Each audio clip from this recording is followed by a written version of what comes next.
Hello everyone, कैसे हैं आप? आइए अच्छे होंगे, स्वस्थ होंगे, मस्त होंगे। चलिए बनाते हैं टेस्टी से लड्डू दोस्तों, जो आप किसी भी सीजन में बना के खाइए और खा के तो मजा ही आ जाता है दोस्तों। तो चलिए बिना देरी किए बनाना शुरू करते हैं। इस लड्डू को बनाइए और आप भी मजे से एंजॉय करिए। तो चलिए बनाना शुरू करते हैं। तो देखिए, इस लड्डू को बनाने के लिए हमने लिया है सनफ्लावर सीड्स, और हमने लिया मखाना, थोड़ा सा हमने बादाम लिया है और थोड़ा सा हमने लिया है काजू। ड्राई फ्रूट्स आप अपने टेस्ट के अकॉर्डिंग ले सकते हैं। और यहाँ हमने एक बड़ा नारियल कद्दूकस करके ले लिया है। आप चाहें तो डेसिकेटेड नारियल भी इस्तेमाल कर सकते हैं। अब यहाँ रखेंगे कढ़ाई गैस पर, और उसमें डालेंगे हम 2 चम्मच देसी घी। इसमें हम अपने सारे ड्राई फ्रूट्स को फ्राई करेंगे। यहाँ देखिए, हमने बादाम और काजू को कढ़ाई में डाल दिया है और इसे हमें अच्छे से फ्राई कर लेना है। तो देखिए, इसे चलाते हुए फ्राई कर लेंगे। यह बहुत जल्दी से फ्राई हो जाता है दोस्तों।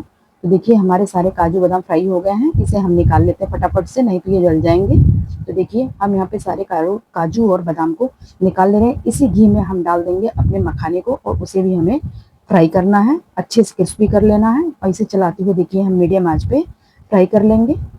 तो देखिए, 5 से 7 मिनट हो गया हमारे, मतलब मखाने भी फ्राई हो गए। इसे हम चेक कर लेते हैं, तोड़ कर देख लेते हैं। तो देखिए, हमारे मखाने अच्छे से क्रिस्पी हो गए हैं। इसे भी हम एक थाली में पलट ले रहे हैं। फिर दोस्तों, इसी कढ़ाई को हम गैस पे चढ़ाएंगे और उसमें 2 चम्मच घी और डाल देंगे। अब इसमें हम डालेंगे अपने कद्दूकस किए हुए नारियल को और सनफ्लावर सीड्स को डाल देंगे, और इसे हम थोड़ी देर तक रोस्ट करेंगे, जब तक इसका कलर चेंज नहीं हो जाता है, इसमें से एक अच्छी सी खुशबू नहीं आने लगती। तो देखिए, चलाते हुए इसे हमें 5 से 7 मिनट हो गए हैं। हमारे नारियल भी भुन गए।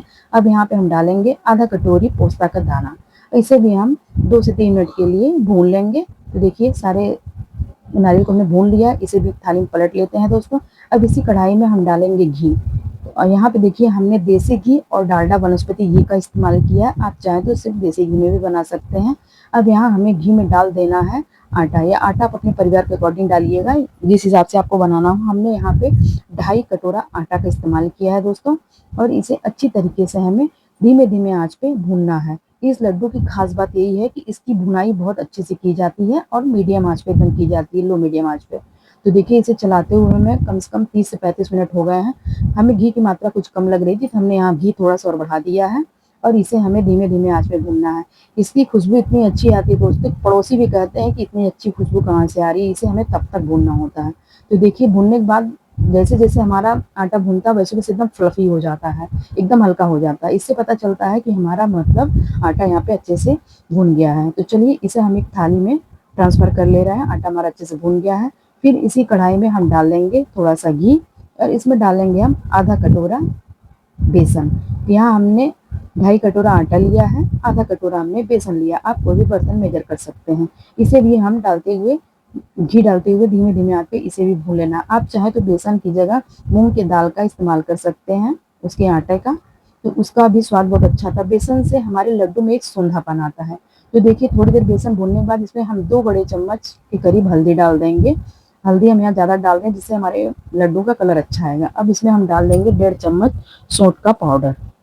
आप चाहें तो यहाँ पे गोंद का भी इस्तेमाल कर सकते हैं दोस्तों। गोंद का इस्तेमाल हम सर्दी में अधिकतर जब लड्डू बनाते हैं तब करते हैं।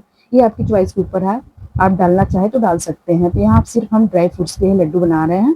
तो देखिए, बेसन भी हमारा अच्छे से भून गया है। इसे भी हम आटा वाले परात में सारे बैटर को हम ट्रांसफर कर लेंगे, और इसे अच्छी तरीके से मिला देंगे हम। और मिलाने के बाद इसे ठंडा होने के लिए हम रख देंगे। हमने देखिए सारे बैटर को मिला लिया है। अब चलिए लेते हैं एक ग्राइंडर जार। यहाँ हमने ग्राइंडर जार ले लिया। इसमें हम अपने ड्राई फ्रूट्स काजू और बादाम को डाल देंगे, और डालने के बाद इसे हमें पल्स मोड पे दरदरा सा पीस लेना। हमें इसका पाउडर नहीं बनाना है। तो देखिए, यहाँ हमने इसे दरदरा सा पीस लिया है। आप चाहे तो यहाँ इसे कट करके भी ले सकते हैं, जैसे आपकी इच्छा हो। यह रेसिपी हम जिस तरह से बता रहे हैं, ऐसी ये फटाफट से बनने वाली रेसिपी है। तो देखिए, यहाँ पे हमने सारे मेवे को पीस के साइड में रख लिया है। अब इसी जार में हम डाल देंगे मखाने को, और मखाने को भी हमें यहाँ पे पल्स मोड पे पीसना है।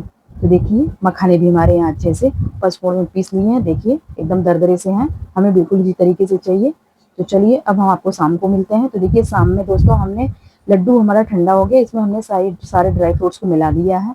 यहाँ लाइट नहीं है दोस्तों इस समय, तो हम इन्वर्टर के सामने आपको यह वीडियो शूट करके दिखा रहे हैं, जिससे रोशनी थोड़ी कम लग रही है।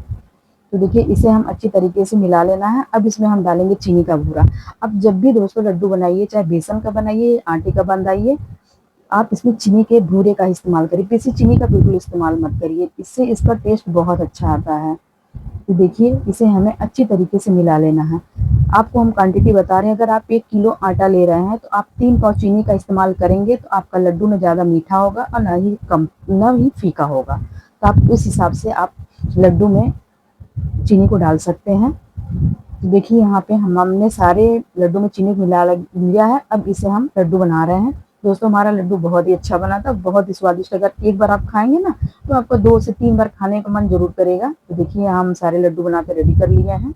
तो चलिए दिखाते हैं आपको। हमारा लड्डू बहुत ही अच्छा बना था दोस्तों, सबने खा के बहुत तारीफ की। आपको उसका टेक्सचर तोड़ के दिखाते हैं। बहुत ही सॉफ्ट और बहुत ही मजेदार लड्डू था दोस्तों। वीडियो पसंद आए प्लीज लाइक शेयर सब्सक्राइब करना बिल्कुल ना भूलें। मिलते हैं आपसे अगली वीडियो में। Thank you for watching. बनाइए और एंजॉय करिए। बाय।